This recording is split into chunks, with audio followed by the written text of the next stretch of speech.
जय जोहार। छत्तीसगढ़ी प्रमुख प्रादेशिक समाचार के संग मैं धर्मेंद्र दुबे। प्रदेश में चरचरावत घाम और लू जैसन स्थिति ला देखत राज्य सरकार हा स्कूल मन में गर्मी के छुट्टी के बेरा ला 16 जून ले बढ़ा के 25 जून तक कर दे है। स्कूल अब 26 जून के खुलही। प्रदेश में काली ले मलेरिया मुक्त अभियान के संगे संग सघन कुष्ठ खोज अभियान और राष्ट्रीय नेत्र ज्योति अभियान शुरू होही। मलेरिया मुक्त अभियान के 8वां चरण में प्रदेश के 23 जिला में एकर जांच करे जाही। प्रदेश में तेंदुपत्ता सकलैया मन ला 424 करोड़ 11 लाख रुपया के प्रोत्साहन मेहनताना दे जाही। ए बारे में वन विभाग हा आदेश जारी कर दे है।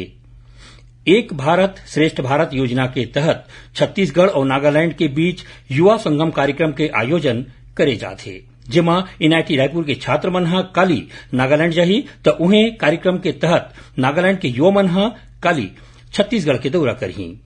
आज विश्व रक्तदाता दिवस है। ये मौका में कतकोन कार्यक्रम राख के लोगन मन ला रक्तदान बर आगू लाए के प्रयास करेगे है। प्रधानमंत्री नरेंद्र मोदी हा ए महीना के 18 तारीख के मन की बात कार्यक्रम में देश के लोगन मन संग अपन विचार साझा करही। एक ट्वीट संदेश में प्रधानमंत्री हा ए कार्यक्रम बर लोगन मन ले सुझाव मांगे है। केंद्र सरकार और श्रम मंत्रालय मॉडल कैरियर सेंटर जबलपुर और विशेष रोजगार कार्यालय हम मिलके दिव्यांगजन मन बर उपयुक्तता प्रमाण पत्र शिविर के आयोजन 20 और 21 जून के रायपुर के सिविल लाइन स्थित पुराना पुलिस मुख्यालय परिसर में राखे है। मौसम विभाग हा प्रदेश के 9 जिला में जोरदार हवा गरेर चले और गाज गिरे के चेतावनी दे है।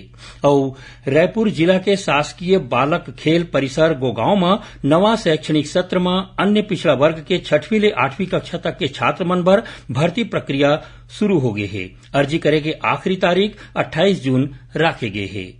ये रही अब तक के प्रमुख प्रादेशिक समाचार। जय जोहार।